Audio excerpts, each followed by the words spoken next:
Janasena MLA పైన ఒక అమ్మాయి అయితే ఒక నిందన లేకపోతే నిజమా అనేది తెలీదు. కొన్ని రూమర్స్ అయితే వినిపిస్తున్నాయి గదా! దానిపైన మీ ఒపీనియన్ ఏంటి?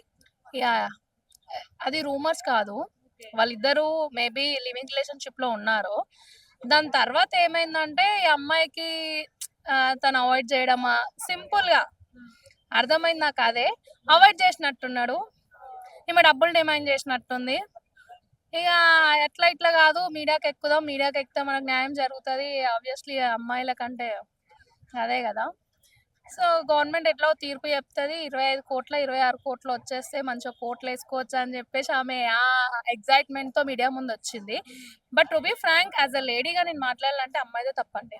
అబ్బాయిది కాదు. అబ్బాయికి అమ్మాయి కాకపోతే ఇప్పుడు జరుగుతున్న సొసైటీలో ఇంకొక అమ్మాయి దొరుకుతది. ప్రాబ్లమ్ లేదు. బట్ ఈ అమ్మాయి ఫస్ట్ టైమ్ రేప్ చేసినా అన్నాడు గదా! అనింది గదా! సెకండ్ టైమ్ ఎలా చేస్తాడు?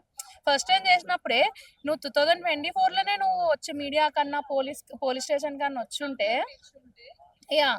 ఇవన్నీ జరగకపోవు గదా! 5 ప్రెగ్నెన్సీస్ మిస్‌క్యారీ అయినాయి తీయించాడు అని చెప్పేసి అన్నాడు. సో, నీకు కూడా ఇష్టం ఉంది గాబట్టే తనతో రిలేషన్‌షిప్‌లో ఉన్నావు. అయిపోయాక ఏందిది? ఉంటే ట్రూ ఉండండి లేడీస్. ఎందుకు ఇంతగానం చేసుకోవడం, ఇజ్జత్ తీసుకోవడం. ఇప్పుడు ఆ అమ్మకి మహా అంటే ఏం న్యాయం జరుగుతది? మహా అంటే 10,00,000, 20,00,000 మొఖానికి కొడుతుర్రు. అంతేనా? అంటే ఆమెకొక రేట్ ఆ రేట్ కట్టుకుంటుందామె. ఆమె మాట్లాడిన మాటలు ఏదైనా సరే ఎక్కడ కూడా నాకు హానెస్ట్‌గా అనిపియలే. అంతా కొన్ని కొన్ని ఫేక్ గూడా. ఇప్పుడు డబ్బుల కోసమే ఆమె అలా చేస్తుందంటారా? లేకపోతే ఎమ్మెల్యేని పెళ్లి చేసుకోవడం కోసం అలా చేస్తుందంటారా? అంటే ఈమె చేసుకుంటన్నా తను చేసుకోడింక. తన వాల్యూ తీసి సోషల్ మీడియాకెక్కి ఇజ్జత్ తీసి అంతా బజార్‌లో పెట్టినంక ఎవరు చేసుకోరు కదా!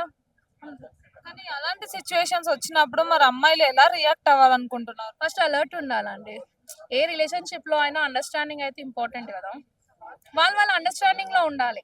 ఇప్పుడు ఫస్ట్‌ల వాళ్ళు ఏమనుకోని ఒక రిలేషన్‌షిప్‌లోకొచ్చిర్రో, అది end of the day end అవుతప్పుడు గూడా అంతే స్మార్ట్‌గా ఎండ్ అయిపోవాల. దాన్ని మీరు ప్రొలాంగ్ చేసుకుంటా, బయట ఇజ్జత్ తీసుకుంటా ఇవన్నీ ఎందుకు? లైఫ్‌లో సరే నీకు ఏ అంటే నీకు ఏ అవసరంతో తనతో నువ్వు రిలేషన్‌షిప్‌లో ఉన్నావో తెలీదు. అప్పుడు నువ్వు నీకు స్టాండ్ అయ్యి ఆయన వదిలేస్తే నీకు నువ్వు ఉండేలా ఉండాలి ఇండిపెండెంట్‌గా. అంతేగాని డిపెండ్ అయ్యి ఇగ ఆయనకి అంటే గ్రాఫ్ చాలా ఉందని చెప్పి తను ఇజ్జత్ తీసి బజార్‌లో పెట్టుడు. ఎంతైనా అబ్బాయే తను గూడా హ్యూమనే. తనకు గూడా మనసు ఉంటది. ఇప్పుడు సొసైటీలో ఎలా లీడ్ చేయగలుగుతాడు? ఎంత అబ్బాయైనా. మరి అబ్బాయి అలా చేయడం కరెక్ట్ అంటారా? ఇన్ని రోజులు యూజ్ చేసుకొని ఇప్పుడు అవాయిడ్ చేసి వదిలేయడం కరెక్ట్ అంటారా? ఎగ్జాక్ట్‌లీ. ఇప్పుడు పాయింట్ అదే. తనది గూడా ఈమెది ఎంత తప్పుందో, అంతే తప్పు అబ్బాయిది గూడా ఉంది. అబ్బాయి గూడా ఏం మాయమాటలు చెప్పాడో, అమ్మాయి ఎందుకు ఆ అబ్బాయి దగ్గర రిలేషన్‌షిప్‌లో ఉందో వాళ్ళ మధ్యలోనే తెలవాలది. అంతా అయిపోయినంక ఇప్పుడు ఇంత లాంగ్ అంటే 2026 వచ్చాక తను అవాయిడ్ చేయడమా, మరి ఏం చేసిండో మనకు తెలవదు ఆళ్ళ పర్సనల్స్. తను అప్పుడే ఆలోచించి ఒక స్టెప్ ఏస్తాడు. నేను నాకు మస్తు గ్రాఫ్ ఉంది. ఇలాంటి ఎదవ పనులు చేస్తే ఫ్యూచర్‌లో ఏదైనా ప్రాబ్లమ్ అవుతదా అని అనుకుంటే మటుకు ఇది ఇంత దూరం రాకపోవు. అది. ఇప్పుడు తను చేసిన పనికి మనకి జనసేన పార్టీ మీద కూడా చాలా ఎఫెక్ట్ చూపిస్తుంది కదా! సో, ఆయనని సస్పెండ్ చేసే అవకాశాలు ఉన్నాయంటారా? సస్పెండ్ అయితే ఏం చెయ్యరు. బట్ చేస్తే ఒకసారి బుద్ధొస్తది. ఇలాంటోళ్ళని నెక్స్ట్ టైమ్ ఇలాంటి పార్టీస్ ఎవరైతే ఉన్నారో వాళ్ళకి బుద్ధొస్తది. And moreover power star మీద ఎందుకు పడుతున్నారో అర్థం అవ్వట్లేదు. ఆయనని ఇన్స్పిరేషన్ గా తీసుకోవడం ఏందండి? బయట కూడా 3 పెళ్ళిళ్ళు 4 పెళ్ళిళ్ళు చేసుకుంటుర్రు. మన ఇండస్ట్రీ కాకుండా గాని కూడా. మరి వాళ్ళ పరిస్థితి ఏంది? వై ఓన్లీ పవన్ కళ్యాణ్ కదా! ఆయనని బ్లేమ్ చేస్తుర్రు. ఆయన ఇప్పుడు ఏమంటారు ఎమ్మెల్యే, నెక్స్ట్ సీఎం, నెక్స్ట్ ఏమంటారు రాష్ట్రంకి. ఆ!